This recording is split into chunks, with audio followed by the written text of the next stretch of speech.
Portanto, a reforma foi um movimento que acabou sendo muito mais do que um movimento de reforma religiosa. Ela alcançou e ela influenciou todo o Ocidente, influenciou a cultura, a política, a economia, e o mundo começou a mudar muito a partir desse evento que começou, mas a gente não sabe quanto tempo ele durou, porque isso acabou se reproduzindo muitas vezes. Mas para nós o que é importante, eu quero ressaltar hoje, é que a reforma foi um movimento em busca do retorno, né? Ele buscou voltar aos fundamentos, aos alicerces, e basicamente nós podemos resumir a reforma sobre 3 pilares. O primeiro pilar foi a centralidade das Escrituras. Os reformadores afirmaram que as Sagradas Escrituras são o único padrão, são a única regra de fé e prática de todos nós. Esse princípio, ficou consagrado na expressão latina sola scriptura, que significa somente a Escritura. Não existe nenhuma outra Escritura, não existe nenhum outro livro, não existe nenhuma outra inscrição, nenhuma outra opinião que seja maior ou que tenha sequer a mesma autoridade da palavra de Deus. As Escrituras são a única regra de fé e prática. O segundo pilar da reforma foi o sacerdócio de todos os crentes. Os reformadores eliminaram aquela separação que havia entre o clero, que eram os religiosos, a alta casta religiosa daquela época, e os leigos, que eram chamados os crentes comuns, os cristãos comuns. Essa disparidade, ou essa diferença muito grande entre eles foi desfeita a partir da reforma, porque isso significa que todos os santos, todos os salvos, remidos pelo sangue de Jesus, todos, sem exceção, têm acesso à presença de Deus através de Jesus Cristo. Você pode dar um glória a Deus por isso, que é muito poderoso. Jesus é o único mediador entre Deus e os homens. O terceiro pilar foi a justificação pela fé. A salvação é essencialmente, absolutamente, completamente uma dádiva da graça de Deus. Eu e você nunca poderemos comprar a salvação, ninguém jamais poderá. É uma dádiva, é um dom de Deus, que é recebida pela fé, que também é um dom de Deus. Tendo em conta a obra expiatória de Jesus Cristo na cruz, Deus então justifica o pecador que crê,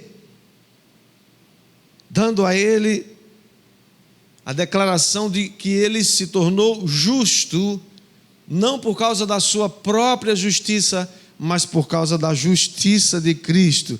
Todos nós podemos e somos declarados justos, inocentes, por causa do trabalho maravilhoso e da obra completa de Cristo na cruz do Calvário. Você podia dar um glória a Deus por isso. 5 séculos depois, as transformações que a reforma produziu ainda reverberam até hoje. Essas reformas, essas transformações, como eu falei, alcançaram todas as dimensões da vida. Por exemplo, da influência dos reformadores, o conselho que você deve gastar cada vez menos, se você puder ganhar, ganhe cada vez mais, que você poupe cada vez mais e que você gaste e abençoe e sirva os outros também cada vez mais. É um princípio poderoso da reforma. É sobre essa tese que se fundam, a partir do século XVI, século XVII, as grandes universidades da Europa e dos Estados Unidos. Se você não sabia, essas grandes universidades foram criadas, fundadas por cristãos, por reformadores. As grandes universidades, Harvard, Yale, Princeton, Oxford, todas elas foram fundadas por cristãos e tinham na sua base o desejo de conhecer a Deus. O que os reformadores, começando com Lutero, tinham como objetivo era esse retorno aos fundamentos das Escrituras sagradas. Eles não estavam em momento algum, eles não propuseram em momento algum nenhuma atualização das Escrituras, como a gente tem visto aí recentemente, alguns defendendo isso. Nós é que precisamos diariamente sermos atualizados, moldados pela palavra de Deus e não o contrário. Não podemos jamais, irmão, nos conformar com esse mundo. Esse mundo é que tem que se adequar à palavra bendita de Deus, porque o padrão das Escrituras é o padrão imutável, eterno, que não muda jamais. Ela é a nossa segurança, a Bíblia Sagrada é a nossa âncora. A partir dela nós podemos ter certeza que nós não vamos nos perder, porque ela é luz para o nosso caminho, ela é lâmpada para os nossos pés, ela é segurança para as nossas almas. A justificação da fé, portanto, irmãos, é um desses pilares da reforma e também da nossa vida. É a fé que tem o poder de conectar o mundo espiritual ao mundo natural. Martinho Lutero tem essa revelação quando ele lê, provavelmente à luz de velas, naquela época não tinha lâmpadas como a gente tem hoje, quando ele leu Romanos 1,17, que diz: o justo viverá por... Vamos dizer de novo: o justo viverá por fé. Diga outra vez: o justo viverá por fé. Para você e para nós entendermos o poder da fé, nós precisamos voltar 4.000 anos atrás e encontrar aquele que é considerado o pai da fé. Quem sabe quem é? Abraão. Vocês estão lendo a Bíblia, glória a Deus, que bênção, continue. Abraão é quase uma unanimidade no mundo religioso. Se você perguntar a um muçulmano, ele vai dizer que Ibrahim, que na tradução dele, é aquele que é o pai da fé maometana.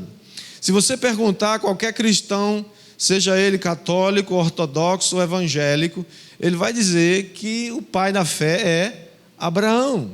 Se você perguntar a qualquer judeu, em qualquer lugar do mundo, seja um judeu ortodoxo, um judeu secular ou um judeu messiânico, ele vai dizer a mesma coisa: Abraão é o pai da fé de todos nós.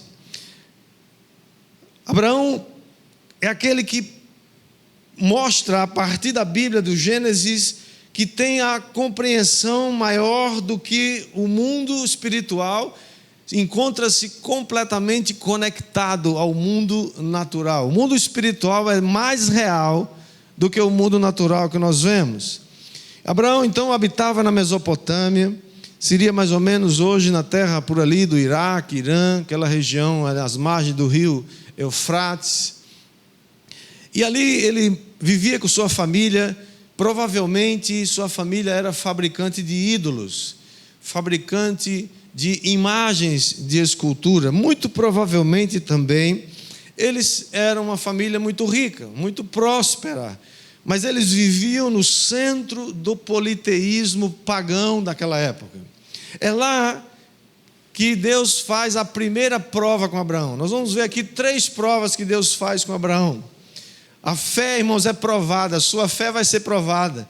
Você tem fé, a sua fé vai ser provada. E desde que Deus prove sua fé, porque Ele quer aprovar você, Ele quer liberar sobre você as bênçãos dEle. Mas todos nós passamos por provas, e Abraão não é só o pai na fé, ele nos ensina como passar por essas provas. Assim, a primeira coisa que Deus diz para Abraão, está lá em Gênesis capítulo 12, verso 1, diz: o Senhor disse a Abraão: sai da tua terra, da tua parentela e da casa de teu pai. Ele aqui ainda era Abrão, depois que Deus muda seu nome para Abraão, e vai para uma terra que eu vou te mostrar. de te farei uma grande nação, te abençoarei, te engrandecerei o nome, se tu uma bênção. Abençoarei os que te abençoarem, amaldiçoarei os que te amaldiçoarem. Em ti serão benditas todas, diga comigo, todas. Todas as famílias da terra. A sua família é bendita por causa do nosso pai Abraão. Portanto, irmãos, romper com aquelas tradições pagãs, tradições da sua família, que muito provavelmente dava a eles, a Abraão e sua família, uma boa condição financeira, ou conforto e riqueza proporcionado por aquele negócio. Na verdade, Deus diz para ele: sai desse lugar, sai desse ambiente e vai para um lugar que eu ainda vou te mostrar. Quando você sai de um lugar para ir a outro lugar, você sabe para que lugar você vai, né? Mas Abraão saiu da sua terra sem saber para onde ir. Ele simplesmente, Deus disse: sai, porque, irmãos, tem lugar que você precisa sair. Um dia Jesus chegou em Betsaida e tinha um cego, e ele não pôde curar aquele cego ali dentro. Ele tirou o cego dali, foi para fora, levou ele para fora da cidade. Sabe por quê? Tem lugares que você não vai conseguir ser aquilo que Deus chamou você para ser, e Deus tira você de certos ambientes para poder você fazer a vontade dele. Portanto, assim, Abraão sai de Ur dos Caldeus e vai em direção a uma terra, a terra de Canaã. A promessa de Deus para ele é: eu vou abençoar todas as famílias da terra através de você. Mas o primeiro teste de Abraão é se Abraão está disposto a crer e obedecer. Porque às vezes a gente crê, mas crê com um pensamento grego. Pensamento grego, você crê e você entende racionalmente, mas você diz: tudo bem, eu estou entendendo, mas eu não vou fazer. A gente precisa crer com entendimento hebraico. Crer é receber e obedecer, é receber entendimento e agir em função de. Foi isso que Abraão fez. Ele olha para o seu futuro e crê: Deus me chamou, vai dar certo. Eu não sei para onde é que eu vou, mas eu sei que vai dar certo. No capítulo 15 de Gênesis, mais um pouquinho à frente, depois que Ló se aparta de Abraão, Deus tira Abraão da sua tenda e à noite diz assim: olha para as estrelas e conte-as, se é que tu podes. Ele diz: assim que será a tua descendência. E olha o que diz, quando Deus diz para Abraão: e assim será a tua posteridade. O verso 6 diz: ele creu no Senhor e isso lhe foi imputado para... Vamos ler? Isso foi imputado para justiça. Irmãos, Abraão creu no Senhor e isso foi imputado a ele como justiça. Abraão aplica sua fé para sair daquela terra. Ele exerceu sua autoridade, sua fé, para ir e ver além do que as estrelas estavam mostrando, mas ele creu. Irmãos, a atitude de Abraão é tão poderosa que mais tarde, 2000 anos depois, o apóstolo Paulo, escrevendo aos Gálatas, escrevendo aos Romanos e também Tiago, fazem referência a esse texto que nós acabamos de ler. Eles dizem exatamente isso: Abraão creu e isso foi imputado para a justiça. Deus se agradou de Abraão por causa da sua fé. Deus se agrada da sua fé. Deus tem se agradado da sua fé. A fé é um dom de Deus, mas você tem que exercitá-lo, você tem que colocá-lo em prática. Diga amém. Amém. Somos chamados a crer que Deus é poderoso para fazer muito mais do que a gente pensa, do que a gente pede, porque maior é aquele que está em você do que aquele que está no mundo. Deus prometeu em 1 João 4,4, ele diz: vós sois de Deus e tendes vencido os falsos profetas, porque maior é aquele que está em vós do que aquele que está no mundo. Você precisa crer nessa palavra, meu irmão. Maior é quem está em você do que aquilo que está no mundo. Abraão creu. E se a gente continuar lendo o livro do Gênesis, você vai perceber que Abraão agora é um homem muito rico. Ele tem muitos bens, ele é um homem muito honrado, Deus deu muitos recursos a ele, prosperou, ele tem tudo. Mas Abraão não tem uma coisa de grande valor chamada filhos. Os bens materiais têm preço, custa caro. Se trabalha tanto para conseguir bens materiais. Mas há coisas na vida que têm muito valor e não têm preço. Um filho ou uma filha se enquadra nessa categoria. Quanto custa seu filho? Eu vejo às vezes gente fazendo conta de quanto custa um filho. Eu já vi gente boa aí que sabe fazer cálculos, querendo fazer conta, desde quando o filho nasce, maternidade, educação, faculdade, não sei o quê, e chega aí a soma, conseguem chegar a valores astronômicos, com uma intenção de dizer, filho, é muito caro, desista disso. Alguém que faz esse tipo de exercício está mostrando toda a sua mediocridade, toda a sua incapacidade de saber valorizar o que tem valor. Ele sabe precificar as coisas, mas não sabe o que tem valor. O valor de um bom casamento, de um bom matrimônio, tem preço isso. O valor de ter uma família na presença de Deus, de ter um lugar de paz, onde você volta para casa e não é um lugar de briga, de confusão. Isso tem preço, isso tem valor, mas não tem preço. Assim é com Abraão. Abraão é riquíssimo, o homem prosperou demais, mas ele não tem um filho. O que Deus faz? Deus decide dar a Abraão um filho.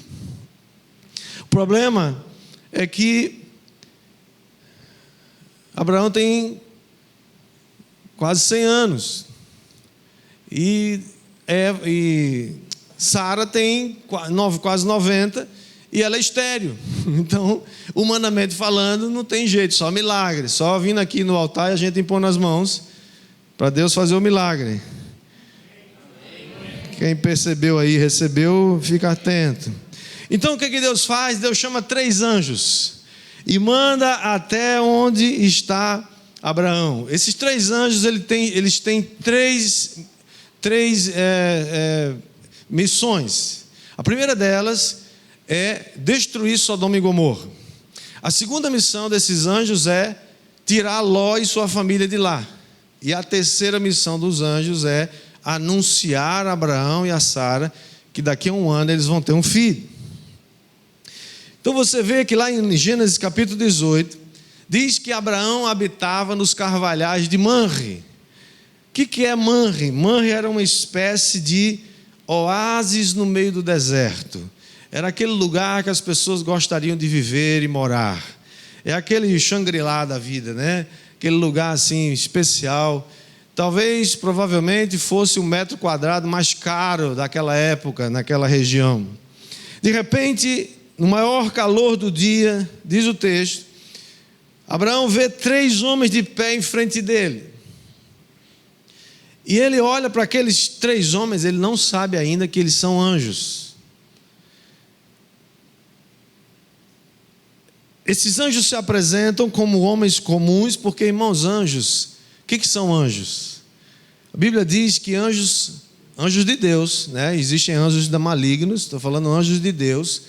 Anjos são seres espirituais que Deus envia para servir e ministrar àqueles que hão de herdar a salvação. Hebreus 1,14 diz que todos eles são anjos ministradores enviados para servir a você. Vou falar de novo para ver se você se alegra mais com isso. Você sabia que anjos não são... Anjos são... A finalidade dos anjos é essa? É servir você. O Salmo diz que o Senhor acampa seus anjos ao nosso redor para nos livrar. Diga amém. Mas anjos não aparecem com asas. Anjos podem aparecer como mendigos na sua frente. Anjos podem aparecer como uma pessoa que de repente... Você já viu casos de pessoas que aparecem e depois somem e ninguém sabe quem é? Deus enviou com um propósito para fazer alguma coisa, para providenciar alguma coisa. Quem está precisando de alguma provisão aí, já toma posse da provisão que Deus vai enviar através de anjos. Mas Abraão também aprende a prestar atenção. Olhe para mim agora, por favor. Abraão aprendeu a prestar atenção nas oportunidades que muitas vezes aparecem na nossa frente e a gente desperdiça. Abraão percebe que aquilo ali é uma oportunidade. Abraão chama aqueles 3 homens para a sua tenda e oferece a ele uma hospedagem, uma comida. Fala: ó, vocês não vão sair daqui sem comer. Vou matar aquele bezerro cevado, vou preparar um negócio aqui para vocês, porque Abraão percebe que tem alguma coisa diferente. Fique atento a uma coisa, meu irmão, minha irmã: toda vez que acontece alguma coisa fora do comum na sua vida, pode ser uma oportunidade. Como é que você vai saber? Pergunta para o Senhor. Será que não está vindo aí uma oportunidade para você nos próximos dias? E essa é a segunda prova que Deus coloca Abraão: perceber as oportunidades. Ele vê aqueles 3 homens, eles talvez não parecem ser pessoas abastadas, são pessoas que estão passando, são andarilhos talvez, mas ele decide compartilhar alguma coisa daquilo que Deus tem dado para ele. Abraão é um homem rico, mas é humilde. Abraão se tornou um homem muito rico, mas ele é generoso. Em outras palavras, ele está dizendo assim: ó, ninguém vai passar pela minha casa, ninguém vai passar perto de mim sem experimentar a bênção do Deus que eu sirvo. Como é que você vive, irmão? Sabe qual a diferença entre o generoso e aquele que vive só para si? É que você não vai perder a oportunidade de abençoar alguém, porque quando a gente abençoa, nós é que somos abençoados. Diga amém. Então o anjo lhe diz: olha, cadê Sara? Ele não sabe que é anjo ainda. Ele diz: olha, Sara daqui a 1 ano vai ter um filho. Sara estava escutando atrás da tenda, né? Aquelas mulheres que ficam escutando assim. E não é só mulher não, homem também fica, viu? Escutando atrás da porta a conversa, né? E ela ri, né? Ela ri que, tipo assim, acabou, a fábrica fechou faz tempo. Que negócio é esse? Só milagre. Pois é, Deus quer fazer os negócios acontecer de novo. Precisamos, irmãos, redobrar a nossa atenção. Eu creio, irmãos, que no meio dessa pandemia toda, dessa confusão toda, Deus vai te dar novas oportunidades. Não é só de negócios, é oportunidades maravilhosas, de encontros de Deus, encontros divinos, provisão divina que Deus quer fazer com você. Diga amém. Pode ser a realização de um sonho, pode ser a realização de algo que não tem preço, mas tem muito valor, e você deseja, e você sonha, e Deus tem prazer em abençoar seus filhos e a realizar seus sonhos. Então para de choramingar e começa a ver Deus, a provisão está chegando. 1 ano depois a promessa se cumpre, nasce Isaac. Isaac tem agora 100 anos, Sara tem 90. Abraão, já aumentei 10 anos na velhinha. Abraão tem 100 anos, Sara tem 90. Eles colocam o filho nas mãos. Meu Deus, que coisa linda, né? Agora, imagine que agora a vida de Abraão está perfeita. Abraão está realizado, tem muita riqueza, tem muitos bens, agora tem um filho. Aliás, tem 2, né? Quando a gente chega a Gênesis capítulo 22, depois do nascimento de Isaac, esses são os anos mais estáveis, provavelmente, da vida de Abraão. Aquele tempo que você chega num platô, você conquistou sua casa, seus negócios estão bombando, você tem reserva, você tem poupança, você tem aposentadoria garantida, você tem tudo que as coisas materiais podem, né? Você comprou a casa dos sonhos, né? Você tem suficiente para ajudar, você é um generoso, uma generosa, glória a Deus, está tudo bem, mas Deus quer provar Abraão mais uma vez. Deus quer provar a fé de Abraão mais uma vez. E para isso, Ele vai tirar Abraão da zona de conforto. Você sabe que Deus muitas vezes nos tira da zona de conforto e a gente reclama. Mas não reclame não, porque toda vez que Deus tirar você ou qualquer filho ou filha dele da zona de conforto, significa que Ele está querendo promover você. Diga, eu recebo.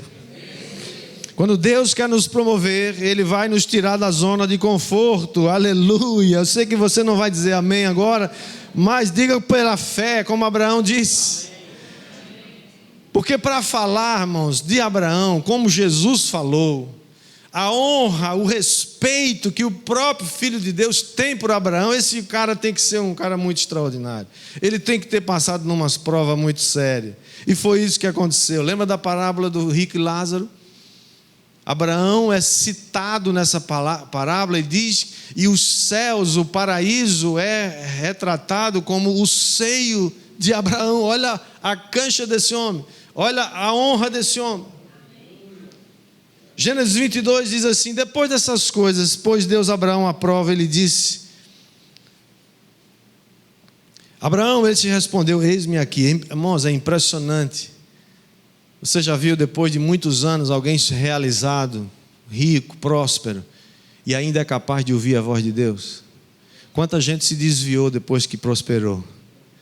Maldita prosperidade é quando ela é capaz de nos desviar dos caminhos do Senhor. Nunca, Senhor, nos dê prosperidade sem que a gente tenha maturidade e mordomia suficiente para cuidar bem dos recursos que Deus vai colocar na sua mão. Eu creio que Deus tem levantado nessa igreja excelentes mordomos, que Deus vai dar muitos recursos na sua mão, para você administrar, mas para administrar bem, diga amém. A prosperidade, as riquezas, a honra não ofuscaram, não roubaram de Abraão a capacidade de ouvir Deus. Portanto, essa é a terceira prova que Deus vai colocar a Abraão, que é obedecer a Deus mesmo quando você não deseja. Você já teve assim alguma vez?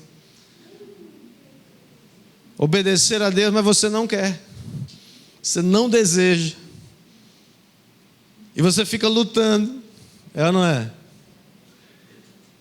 Versículo 2 diz, e Deus disse, toma teu filho, teu único filho Isaque, a quem amas, e vai-te à terra de Moriá, e oferece-o ali em holocausto sobre um dos montes que eu te mostrarei. Levantou-se, pois, Abraão de madrugada, tendo preparado o seu jumento, tomou consigo 2 dos seus servos e a Isaque seu filho, rachou lenha para o holocausto e foi para o lugar que Deus lhe havia indicado. Deus diz, toma teu filho, teu único filho a quem amas. Espera aí, mas Abraão tem outro filho. Quem é? Quem? Ismael. Como é que ele diz, toma Isaque, teu filho, teu único filho a quem amas? Por que Deus faz isso? Eu creio, irmãos, que Deus fez isso porque para Deus vale aquilo que você ama. Não é para mim nenhum sacrifício deixar de comer jiló. Quem gosta de comer aquele negócio? Pelo amor de Deus. Não é sacrifício nenhum. Agora a picanhazinha com... Depois que eu descobri que a gordura é gostosa, eu passei décadas da minha vida sem comer. Eu tirava aquela gordura da picanha e jogava fora. Hoje eu falo, meu Deus, não é mais tempo de comer esse negócio. Mas é bom, né? Deus leva em conta aquilo que você ama, aquilo que está no seu coração. Porque onde estiver o teu tesouro, aí estará também o teu coração.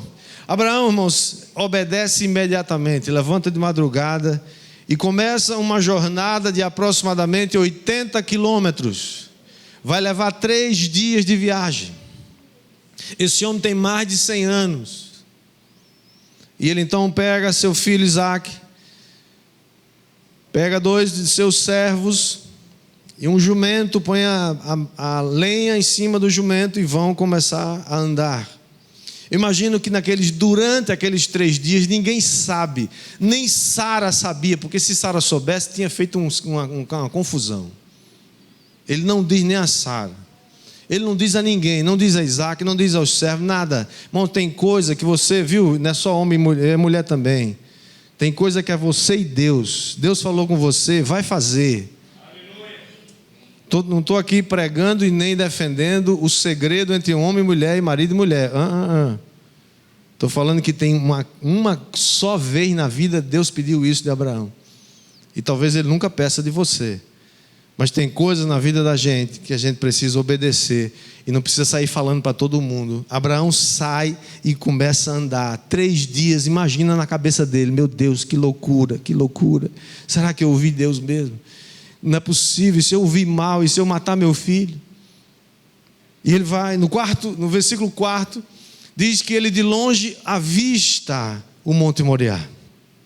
Quando você vai a Israel, você vai no Monte Moriá. É o monte hoje chamado Monte do Templo, para os muçulmanos a esplanada das mesquitas. Quando você vê aquele cartão postal mais famoso de Israel, você vê aquela cúpula dourada, aquilo chama o Domo da Rocha. Ao lado tem uma mesquita chamada Mesquita Al-Aqsa, e elas estão lá há 1.300 anos, no mesmo lugar onde Abraão ia sacrificar Isaac. Por que elas estão lá até hoje, ainda não sei. Um dia a gente vai saber. Mas, ali, versículo 5 diz que Abraão diz a seus servos: fiquem aqui com o jumento, porque eu e o rapaz iremos até lá. Falta mais ou menos 1 quilômetro para ele chegar no monte. Ele diz: e havendo adorado, voltaremos para junto de vós. Irmãos, olha a fé desse homem. Ele está indo sacrificar, matar, despedaçar seu filho e queimar no holocausto, que era assim que os holocaustos eram feitos. Mas ele diz para os seus servos: nós vamos, mas nós vamos voltar. Porque a Bíblia diz que Abraão tinha certeza de que Deus era capaz até de ressuscitar o seu filho, caso fosse necessário. Então ele toma a lenha do holocausto, põe sobre Isaac, seu filho, e leva nas mãos o fogo e o cutelo. E Isaac diz a Abraão: pai, eu estou vendo aqui o fogo, o cutelo, a lenha, mas cadê o cordeiro para o holocausto? E Abraão responde dizendo: Deus proverá para si, meu filho, o cordeiro para o holocausto. Irmãos, eu posso imaginar, você pode imaginar a nuvem de testemunhas que está agora mesmo observando Abraão indo a esse lugar. No momento em que você está sendo provado, tem uma nuvem de testemunhas assistindo você. Uma parte está torcendo por você, os anjos de Deus.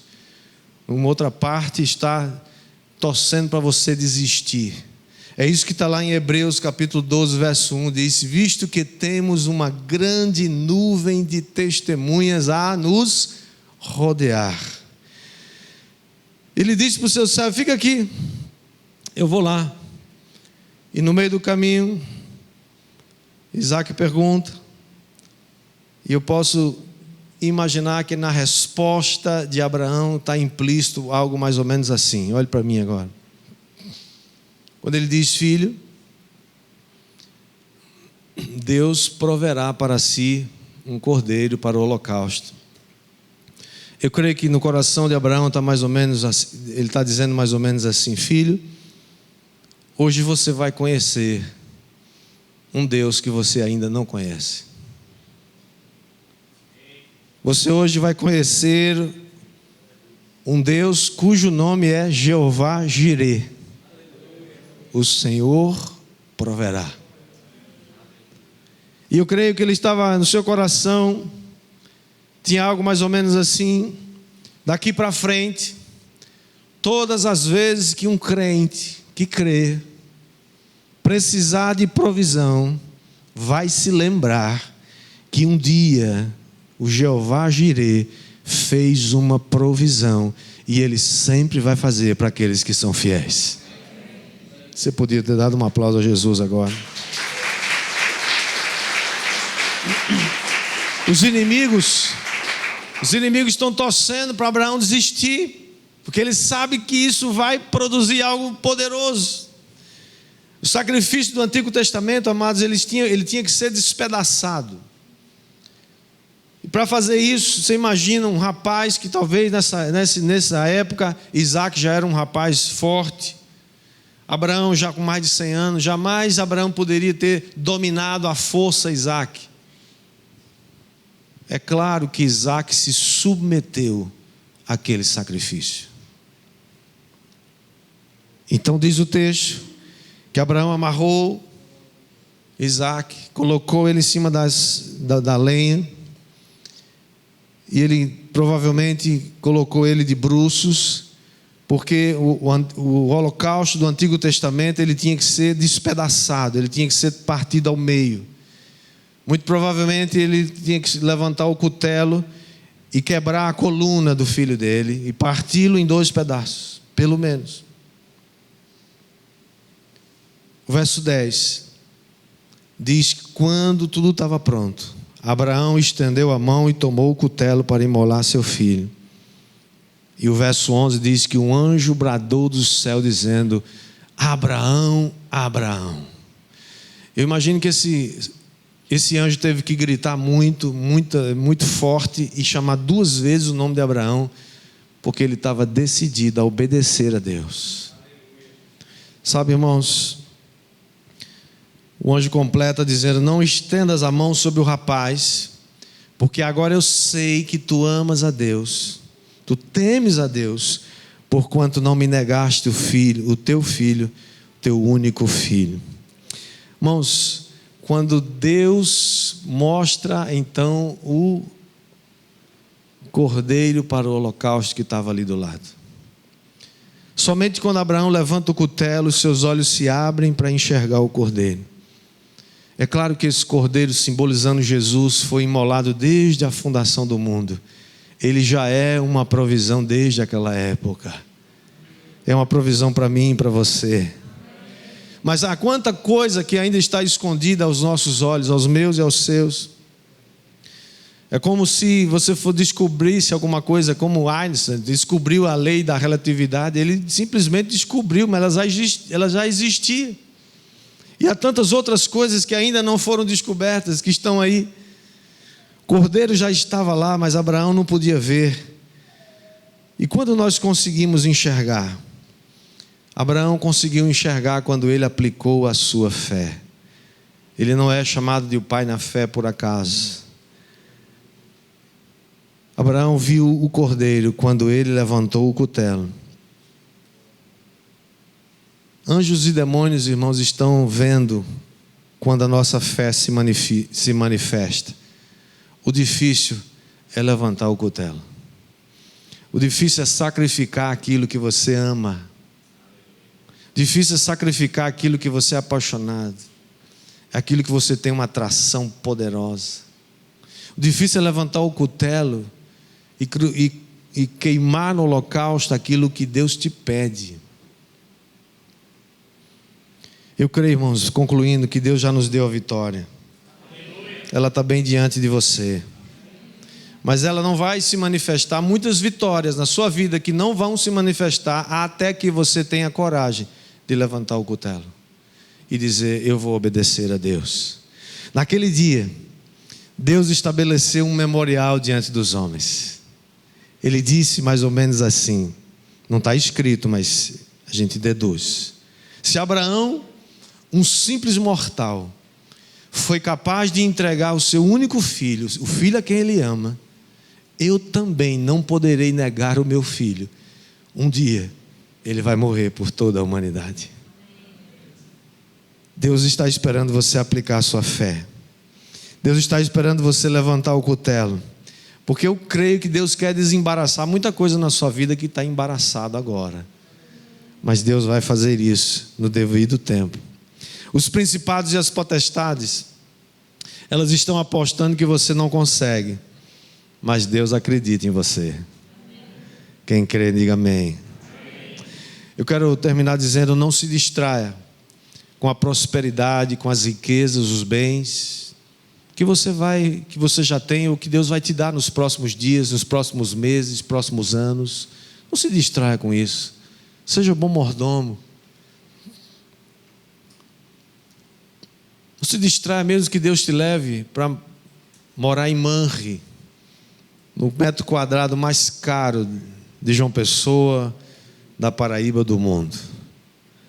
A prova de Abraão foi ele fazer aquilo que ele não desejava fazer: sacrificar seu filho. A tentação É você deixar de fazer aquilo que tem vontade e desejo de fazer?